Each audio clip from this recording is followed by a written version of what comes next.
నమస్తే పెద్దయినా. నమస్తే. నెక్స్ట్ ఆంధ్రాలో ఎలక్షన్స్ వస్తున్నాయి కదా, ఏ పార్టీ వస్తుంది అనుకుంటున్నాను? జగన్ గారి గవర్నమెంట్ వస్తారు. ఎందుకని? ఆయన చేసిన అభివృద్ధి కోసం.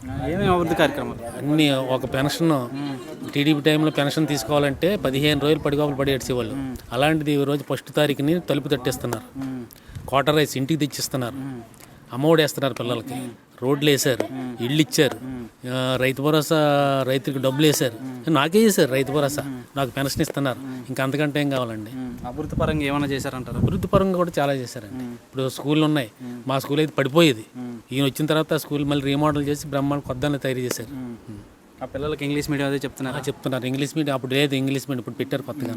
మరి ఇప్పుడు అటు పవన్ కళ్యాణ్, చంద్రబాబు నాయుడు, బీజేపీ కలిసి వస్తుంది, ఎలా ఉంటుంది అంటారు? ఎలా కలిసి వచ్చినా జగన్మోహన్ రెడ్డి గవర్నమెంట్ వస్తుంది, మాకు నమ్మకం. ఆయన చేసిన అభివృద్ధి కోసం. మరి ఎంతకన్నా ఎక్కువ హామీలు ఇస్తున్నారు కదా బాబు గారు, చంద్రబాబు. అది మా నమ్మలేము ఆయన్ని. ఇంతవరకు ఆయన 14 సంవత్సరాలు సీఎం చేశారు. ఏవో ఆయన ఇచ్చిన ఒకటి కూడా పూర్తి చేయలే. ఫైనల్గా మీ ఓటు ఎవరికి వేస్తారు? జగన్మోహన్ రెడ్డి. థ్యాంక్ యూ అన్న.